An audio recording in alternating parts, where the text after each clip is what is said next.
Better late than never. Welcome. Yeah! It's my favorite. Fucking Anton Lander. I really like the back milk song. Let's go, baby. All right, we got to bring it down. Milk. Yes. This is Cesus. Oh, my Lord. Cesus. Cesus, I don't care about you. I don't got time for this right now, Cesus. I'm going to turn down the intro. We've got too much to get to. I've got way too much going on in my life right now as an Oilers fan to give two thunderous trucks about listening to the rest of this intro. Welcome to Better Late Than Never. This is the second reaction episode on the day. First one we did was the Yes, a Puljujärvi trade. Go ahead and listen to that one if you missed it. But we are back here with the second trade. The Oilers have made a monster deal today with the Nashville Predators. Are you ready for this? Are you sitting down? I'm just going to go ahead and give you a second to sit down, okay?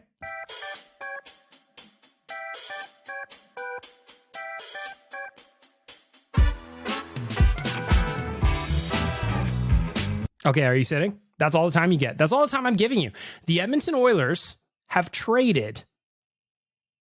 Are you ready? The Edmonton Oilers have traded Tyson Barrie, Reid Schaefer, a first-round pick in 2023, and a fourth-round pick in 2023 for Mattias Ekholm of the Nashville Predators.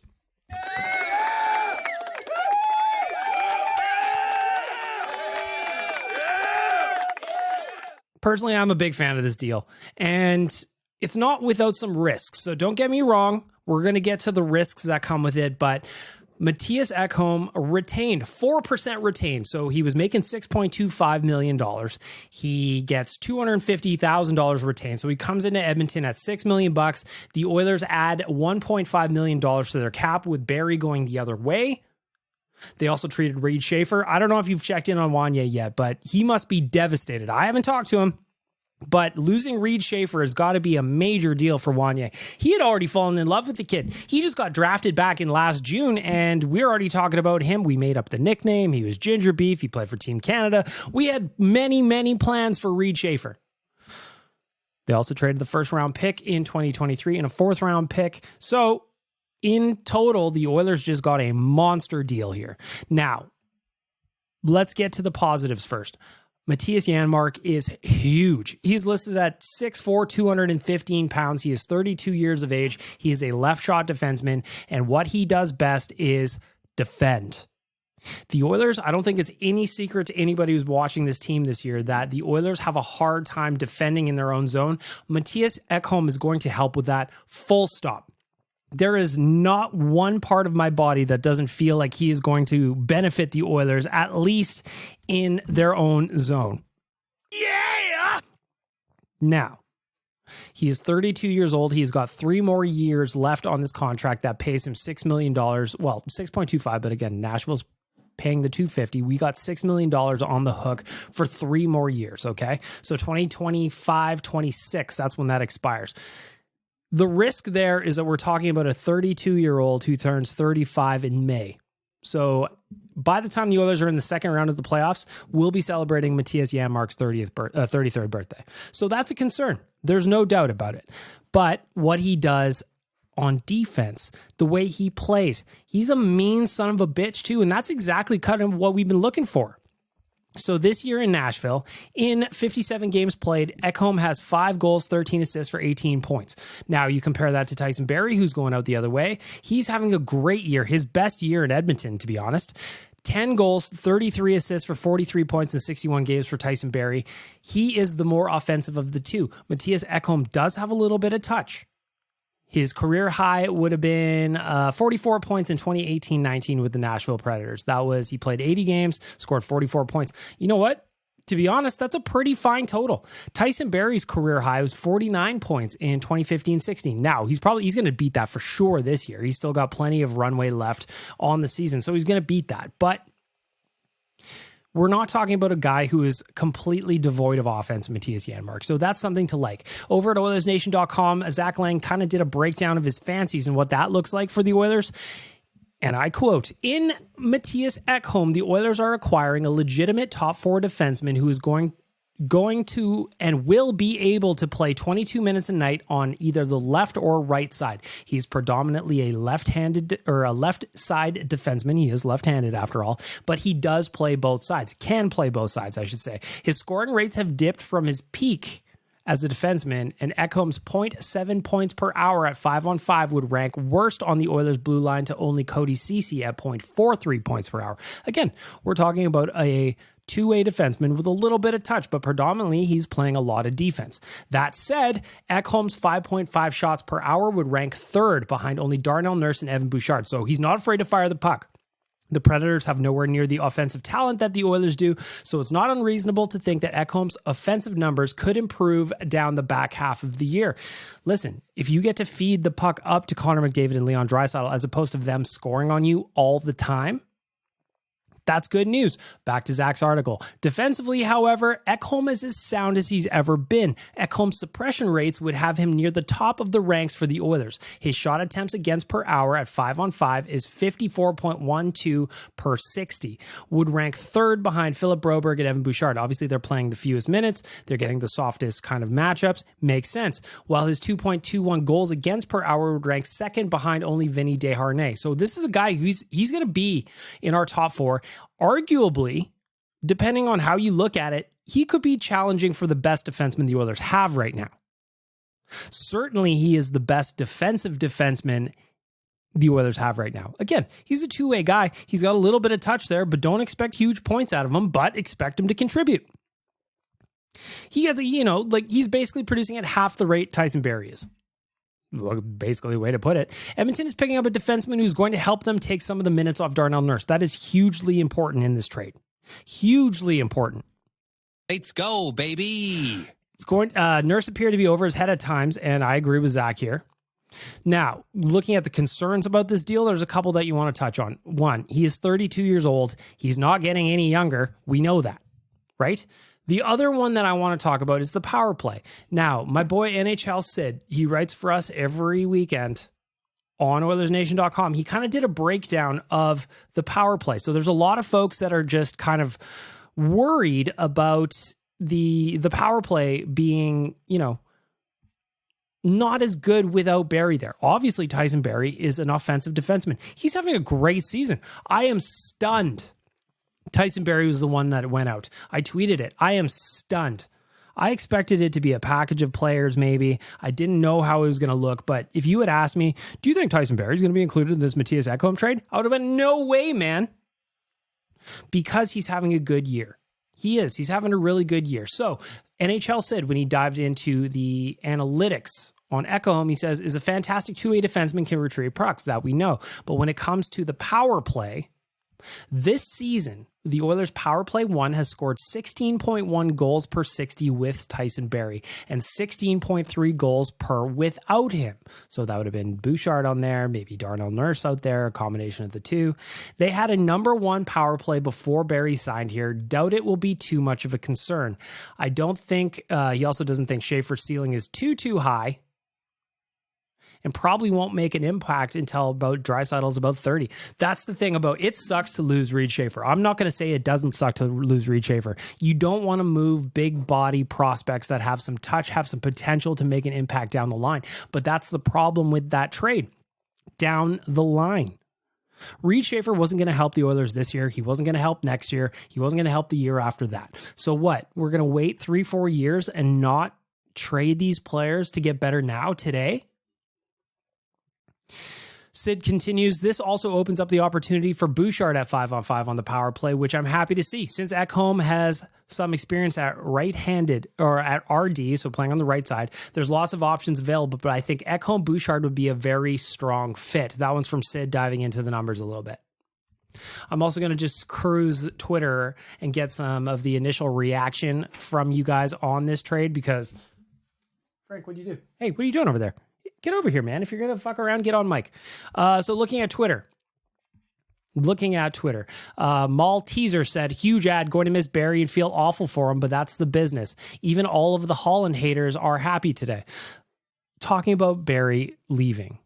The thing I'm most concerned about with Barrie leaving, and maybe this is just me, obviously I'm not allowed to be in the dressing room. No one invites me in there, even though they should invite me in there, you know? Nobody gives old Bag Milk a chance. And Lord knows they should. But right now I'm not allowed in there. So I'm worried about Tyson Barrie's absence in the dressing room because we know he was a very popular player for the Oilers. We know him and Connor McDavid were super tight. And immediately after this trade went through, both Connor and Leon both kind of said, man, Nashville got a good one in Tyson Barrie. So I bet if you ask them their true feelings without doing the media spin that they would obviously do if there was a camera in their face, they're going to miss Tyson Barrie on a very personal level because he was undoubtedly a popular player. Look at Leon Draisaitl's Instagram post.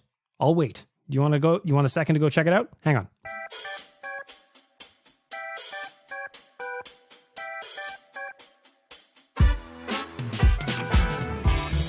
That's all the time you get. Do you see the post that he did? The post that he did is a friend he lost a friend today, and that sucks. But I wonder how they feel about the hockey side of it, because when I look at this as a whole, Tyson Barrie was a great Oiler. He was fantastic, and he did his job well. He was a very strong offensive defenseman. Mattias Ekholm, however, is the better player of the two. He's the more well-rounded individual. And I think overall in our game, even though there might be some short-term pain, I think this makes the Oilers better. And I'm also curious to see what happens going forward to the deadline. I assume I'm going to have more emergency podcasts by the end of the week, in addition to the normal episode tomorrow, probably, that I'm going to do. Maybe I'll push it to Thursday, since I'm doing 2 today. But I think this makes the Oilers better. I really, really do. I think that this is the type of defenseman we've needed. I think that he brings the character type that we would have needed. Now, again, it's not without its risks. It's not without its risks. One, we have no idea how Mattias Ekholm ranks on the all abs team. We are running short on Swedish abs. So Mattias Ekholm better pop that tarp off and let us have a gander. Now, that's just one thing that maybe that's just me. Maybe that's something that nobody else cares about. But I think it's worthy of a discussion. I'm interested to see when he can fit in. The Oilers tweeted today that if all goes well with travel, Mattias Ekholm will be in the lineup tomorrow against the Toronto Maple Leafs. And I'm excited to see how that goes, because he's a defenseman that I thought there was no way that the Oilers were going to get a chance to get him. And I didn't see this coming at all. And when Mattias Ekholm was asked about the trade, let me just see if I can play this here without it sounding like shit. Here's what he said.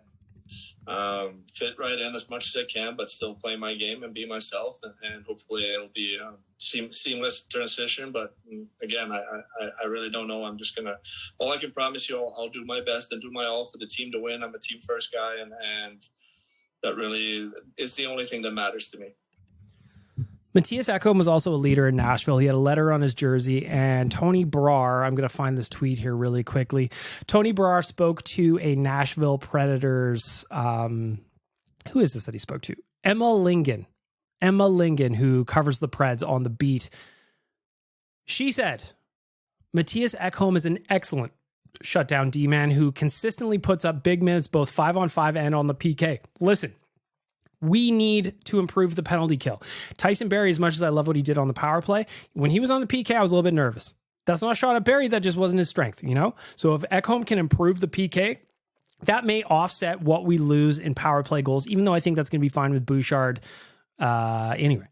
You know, let's be honest. The power play runs through McDavid, Draisaitl, and Nugent-Hopkins. Yes, it goes back to the defense. Yes, Tyson Barrie was able to walk the line really, really well. And frankly, he was better at getting pucks through the net than Bouchard is.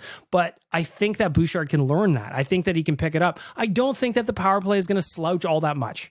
I really don't. It was great before Tyson Barrie got to Edmonton, right? That's the way I look at it. Back to Ekholm. So Emma Lingen said, excellent shutdown D who consistently puts up big minutes, both 5-on-5 and at the PK. He's big, mobile guy who can move the puck well, but as valuable as he has been on the ice in Nashville, his contributions off the ice truly cannot be overstated. He is a strong, level-headed voice in the locker room and an excellent teammate who continuously leads by example through both his play and his involvement in the community. So it also sounds like the Oilers got a good person as well. It sounds like they got a good person in addition to a strong defenseman. So my first thoughts, 1, I was stunned it was Tyson Barrie. 2, I was sad for Wanye that Reid Schaefer was the one to go. 3, the Oilers got the better player in this trade. And when I think about trades overall, who got the best player often comes to mind. And to me, the Oilers got him. Am I worried about the first round pick? No, because you know what? That is going to be that is going to be a 32nd overall pick anyway.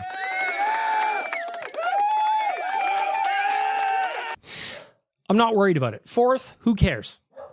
What I care about is, does he make the Oilers better today? Yes, he does. Reid Schaefer, my dog's going crazy outside, and he's still not on mic. Or he's upstairs, I should say.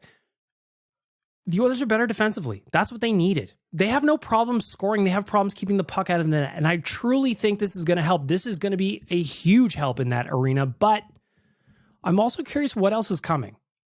I'm curious what else is coming, because this can't be it, right? There's no way it's it. I feel like there's got to be more coming. And according to puckpedia.com, the Oilers currently have $2 million in cap space. That is enough for a depth player, but we'll see what else kind of goes out, right? I've got a feeling that they are going to be making more moves, at least another couple moves to try and bolster the forward depth.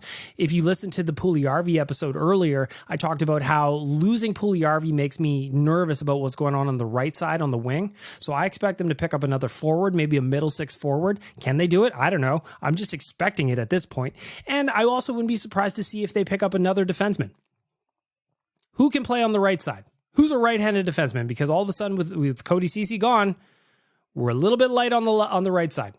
Again, I understand that Mattias Ekholm can play on the right side, but I don't know that that's probably the ideal scenario. We'll see. Frank, thoughts? You get on mic, buddy. You got to get on mic. I'm all fired up here. So anyway, first reaction to this. It is a bold trade. I liked it. I thought Ken Holland was sitting on his hands. He was not, because this is a monster deal for the Oilers, and I think it makes them better. It's not without its risks. Ekholm is older than Barrie. Barrie was well-liked in the room. What does this do for the power play? There's all that stuff. But if you're asking me if I think the Oilers are tougher to play against in their own zone today after this trade, I absolutely do.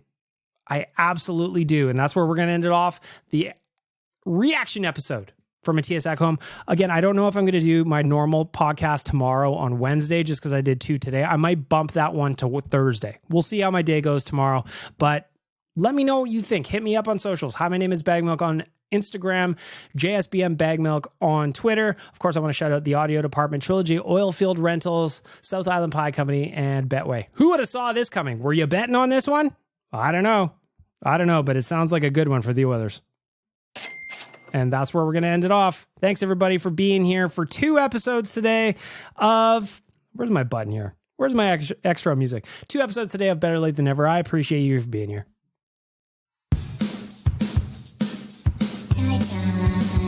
Why won't you kiss me? Why won't you kiss me? On the mouth. Tie-tie.